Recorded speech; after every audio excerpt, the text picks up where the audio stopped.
A good early morning, everyone. Am I coming across okay? My collar's all Great. messed up. So cool. Hey, everybody, welcome. Thank you for hanging out with my friend Kevin. Kevin, thank you for inviting me into the classroom for just a little bit.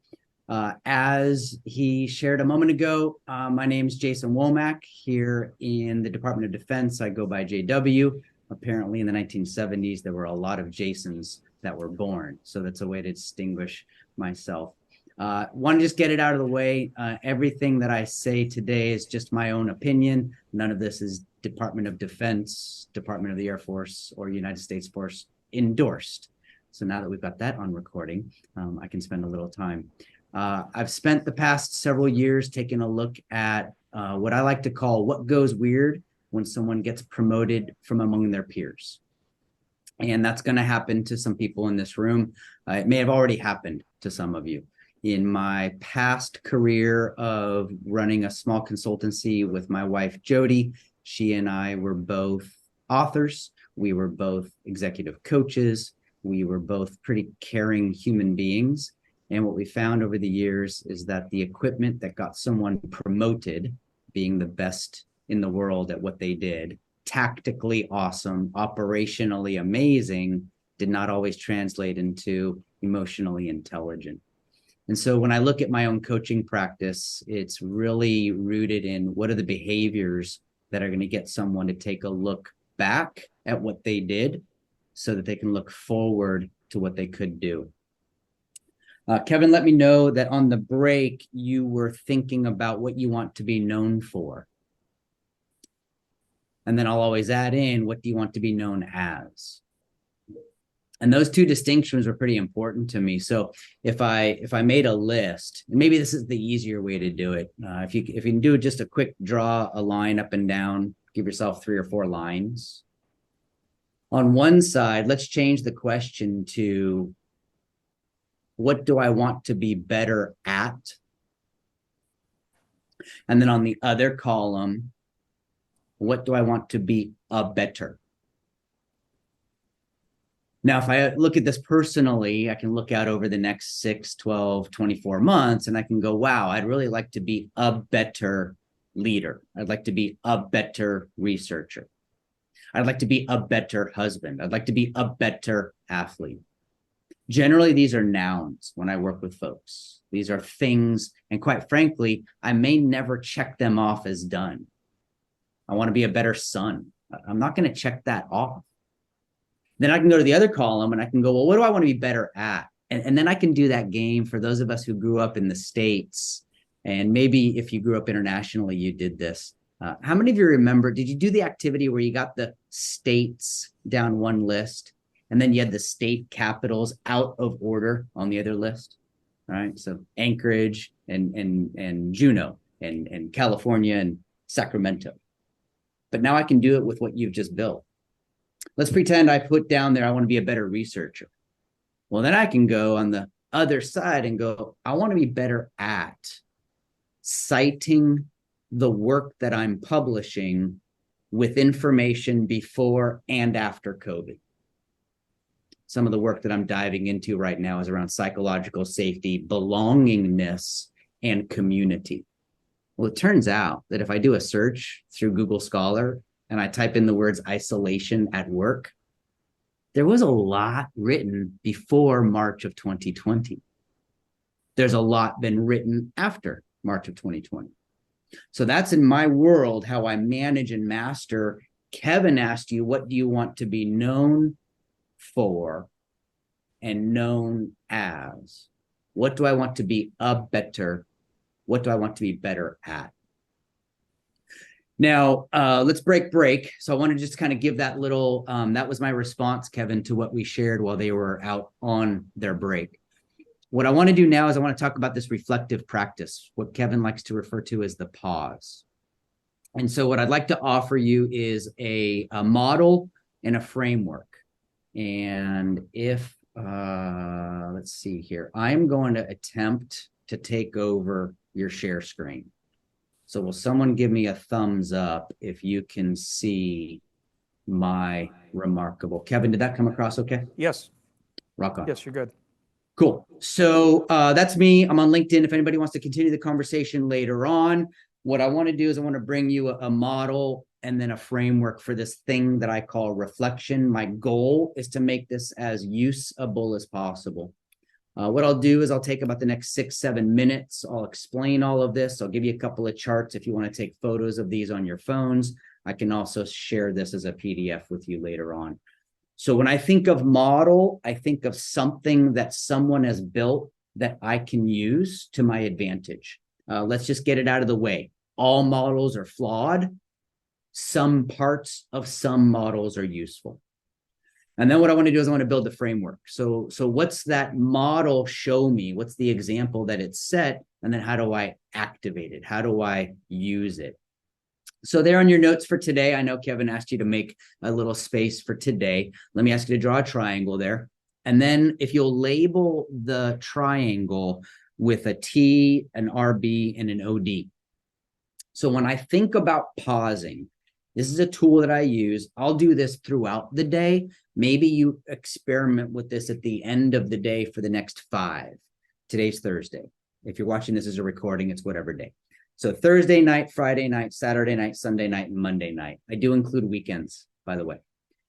For the next 5 nights, what would happen if at the end of the day, you let yourself wonder, you let your mind wander, and you asked yourself a question that sounds something like, hey, what transactions did I handle today? What to-dos started today? And what tasks do I need to look at doing so that the future looks different than the present? By the way, I'm going to frame all of these as past, present, and future. Kevin, help me out here. Let me know approximately how many raise their hand. Quick show of hands. Who's got a screen or more of email in their inbox right now? That's everybody. Cool. When you look down that inbox, you can probably very quickly look at the emails you have saved, flagged, marked unread. Has anyone ever had an email fall below the screen so you forward it to yourself to kick it back to the top? Generally, who emails themselves? Generally, that inbox is a collection of T.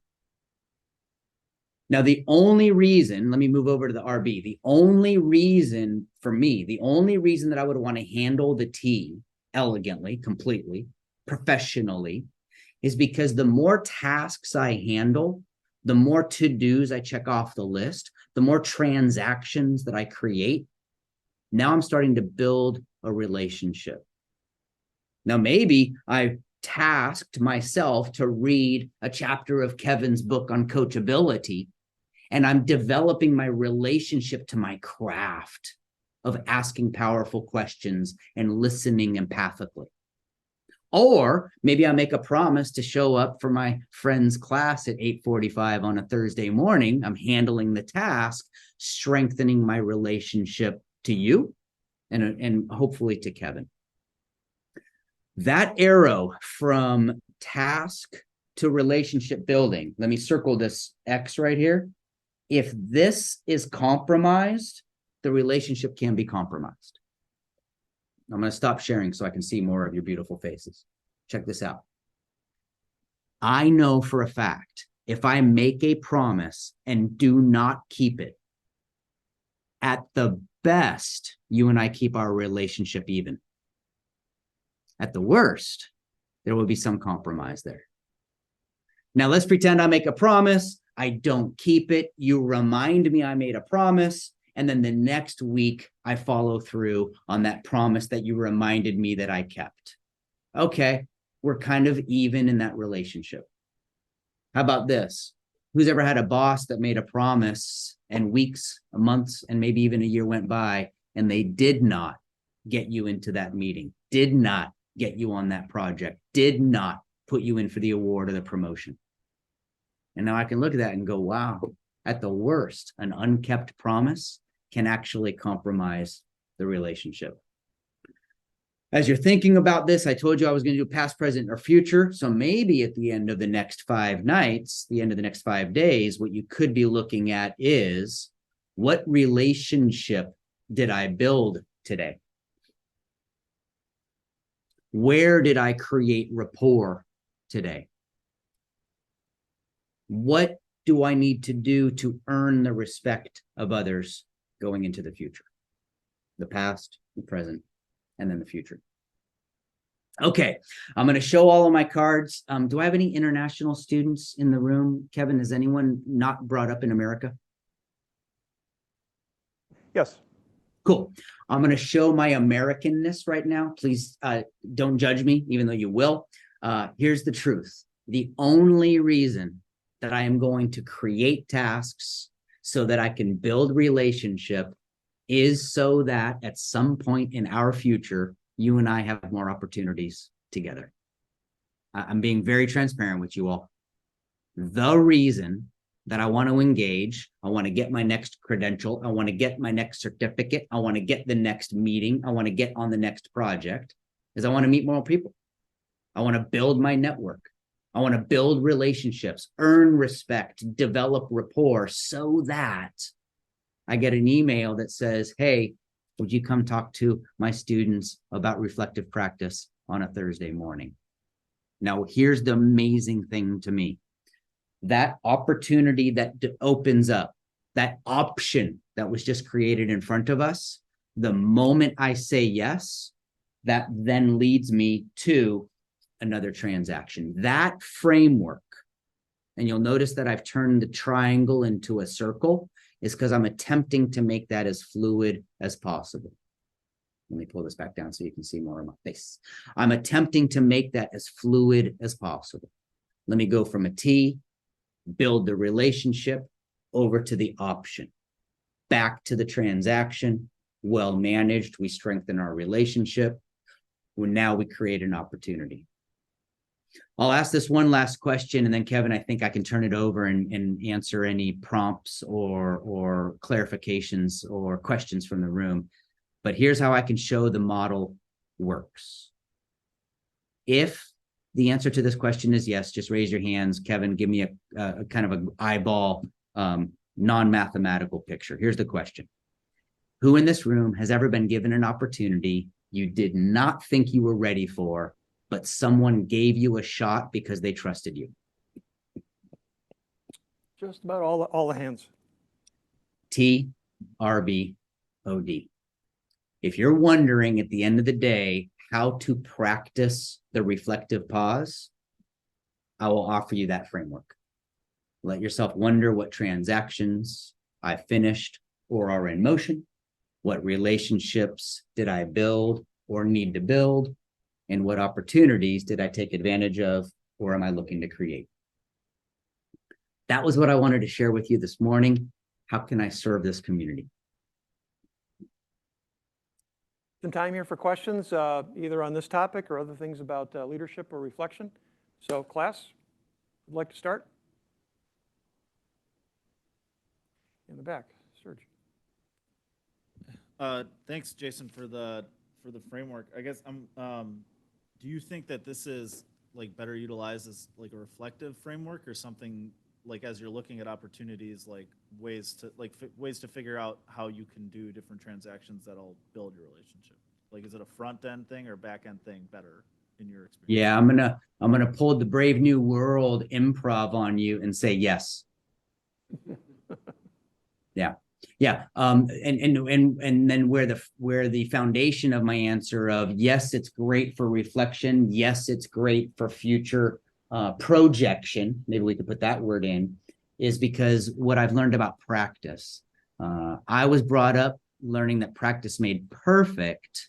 Unfortunately, that was half the story. What practice really makes is more comfortable. And so if I can practice the TRO about the day behind me, I get more comfortable about the day in front of me. I promise you, you will be in a meeting sometime this week, whether it's there at school, this weekend on a FaceTime with a family member or a friend, or next week back at the office. You will never attend a meeting the same after learning this model. What do they do at the beginning of models? Hey, the beginning of meetings. How was your meeting? Did you watch the game? How was traffic? They're trying to do the relationship build thing. And then during the meeting, someone's going to throw out who's going to take that action? Who wants to put their name on that task? Team. And then by the end of the meeting, someone's going to ask something like, hey, did we miss anything? Is there something that we should work on for the next time we come together? Oh.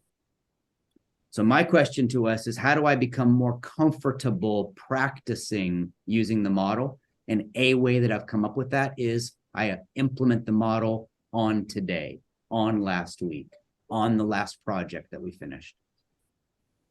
Over. How about over there, Rupa? Thank you, Jason. I'm just wondering, you asked a question like, are there people who were brought up internationally? So do you think the differences in the culture would affect the way I was born and brought up in India and spent most of my life there. So do you think I will be able to implement this model as effectively as anybody else in the classroom? Or should I be aware of my cultural difference and not just try to adapt something which may not, be as applicable to me as somebody else in the room here? What feels better to you? I mean, the framework looks good. The only thing is, yes, I would like to follow the T's. I would like to use the RBs. I don't know necessarily if I would do those because I'm looking for opportunities. I might just stop there because I believe in relationships, I believe in team, but am I doing it so that those people do things for me? I mean, of course, for the team, yes.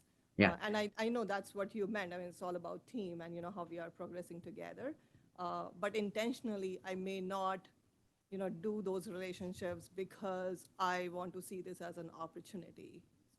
Okay, so let me do a little addition. When I say opportunity development, and Kevin knows this, so he'll smile as I say it, I am probably more prone to seeing what opportunity I can find for you. The deeper that you're in my relationship is, the more I know about your dreams, your goals, your hopes, your fears, your expectations, your anticipations. Well, now I know what TED Talk to forward to you or what podcast to share with you. I know what conference to suggest you go to. I know when to tag you on some LinkedIn post from another friend of mine. So when I talk about opportunity development, when I look at that, maybe possibly I'm the recipient of it, but what I know based on experience is that if I know you more tomorrow than I did yesterday, I've got my radar open. I'm scanning the environment, wondering what would be of service to her based on.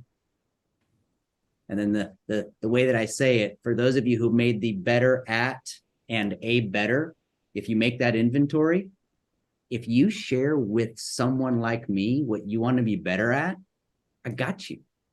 I got you. Now I know what book to ship you from Amazon. I mean, Kevin and I know, Kevin, I told you this a long time ago and you laughed out loud. We were in Minneapolis. I've been on an airplane. I've talked to the person next to me. They gave me their card. I landed at the airport. I went to Amazon and I sent them a library. Like I sent them 7 books. And then they get it 3 days later and they call me. They go, "What? I got all these books from you from Amazon." I go, "Well, those are the things that you said you were interested in. Those are my favorite books on the topic. You might already have a few of them. Give them away. If you don't, now you have a library." For me, that cost me what, $100? But the relationship for me was based on, how can I find out what that person needs? How can I find out what you need? And then how can I open up the aperture so that I can maybe find something that would help?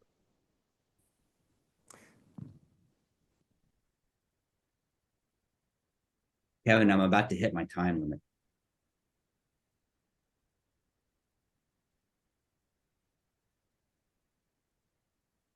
Oh, I lost audio. Any final thoughts as we wrap up your visit? Thank you, everybody. push on that guy wherever Kevin is in the room. Right. He's a great friend. We've had some amazing conversations. What I know about him is that if you ask, he will find an answer or he will find support. Kevin, thank you for letting me drop by for a little bit. Got it. Have a good rest of the week. Okay. Class, thanks. Ciao, everybody. Good.